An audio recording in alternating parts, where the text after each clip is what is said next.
Mga kaipunaryo, gusto mo bang kumita ng dividendo? Ang tanong, ano mas maganda, Chinky? Stocks or REITs? Yan ang pag-uusapan natin sa araw na ito.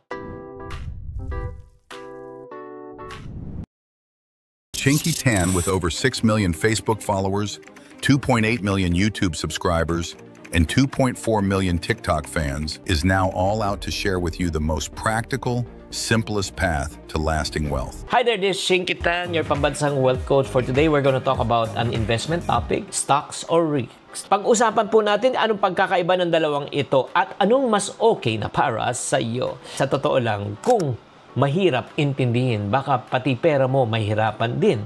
Kaya kailangan pag-aralan muna natin, ano bang stocks? Ang stocks po ay pag may-ari at bumibili ka ng porsyento ng isang publicly listed na kumpanya. Kasi ang mga kumpanya may private at may public. Private, personal lang yan, hindi pinashare sa iba. Public, ibig sabihin pwede kang maging may-ari ng isang kumpanya katulad ng Jollibee stock. Diba? Yung Chicken Joy na binibili mo pag meron kang shares sa stock market, ang ibig sabihin yan, part owner ka ng Jollibee. Kasi pag kumita ang Jollibee, kikita ka rin. Diba? At pwede sila magbigay ng dividendo. At syempre, tataas din ang presyo ng stock kung maganda ang performance nila. So, simple lang. Stocks, ang ibig sabihin yan, maliit na ownership sa mga publicly listed company. Now, ano ba ang REITs? Ang ibig sabihin ng REITs po ay Real Estate Investment Trust. Imagine mo, may malaking mall or office tower. Normally, billions ang kailangan yan para makabili. Pero sa REITs, no, hinahati-hati kayo sa mga iba't ibang mga investors.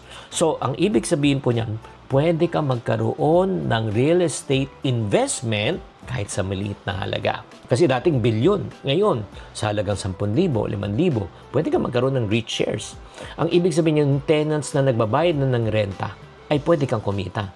Alam nyo ba sa REIT, na according to the law, 90% ng kita ng REITs ibinabalik sa investor bilang dividends. Okay, so ang ibig sabihin yan, ang REIT po, pag kayo ay may REIT shares, may maliit ka na ng ownership ng paupahan. O, di ba? Kung sa stock, sa Jollibee, di ba, parte ka ng tinatawag na Chicken Joy.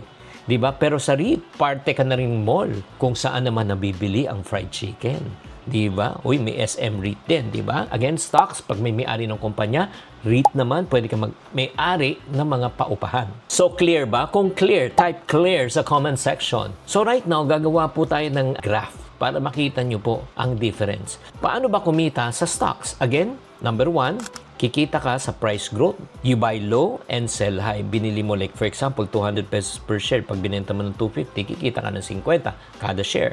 And then pangalawa, may dividend profit din. Depende na ibinibigay ng company na stocks. And then sa REIT din po, may dividend din po siya na binibigay, which is the 90% binabalik sa tao, at syempre may rental income ka rin. Ano naman ang growth potential ng stocks? Mas mataas, pwede dumoble kung maganda ang negosyo.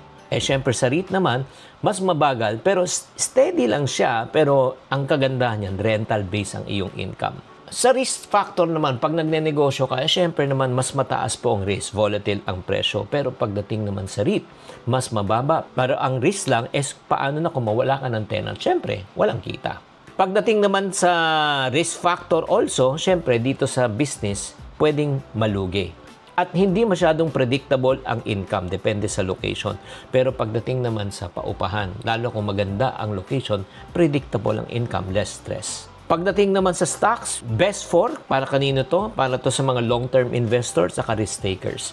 Pero kung gusto mong mag-umpisa lang, yung parang trial, mag-REIT ka na lang. Very good to for beginners, OFW, steady income seekers. Kasi nga, para ka lang nagpapaupa. Di ba lahat ng mga malls, syempre naman, mas mabilis mapaupahan yan. Pero again, pipili ka ng tamang kumpanya at tamang brand na REIT. Starting investment, more or less, nasa 1,000 to 5,000 sa stocks. Ganun din po sa REIT. Pwedeng 1,000, 5,000, or 10,000. Kung dividendo lang hanap mo ng gusto mong may annual income ka, pumunta ka sa REIT.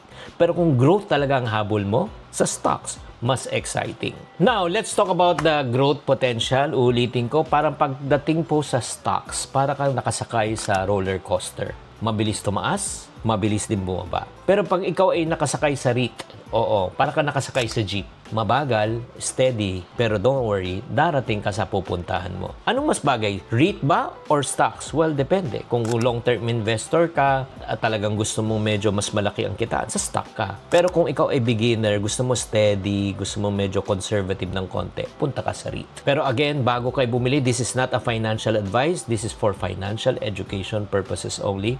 Mas maganda pa rin, pag-aralan mo bago ka mag-invest and then learn how to diversify. Ang ibig sabihin ng diversification is ikalat mo. Meron ka sa REIT, meron ka sa stocks, meron ka pa sa ibang investment. After hearing all of this information, ang tanong ko, sa palagay mo, pang team stock ka ba o pang team REIT?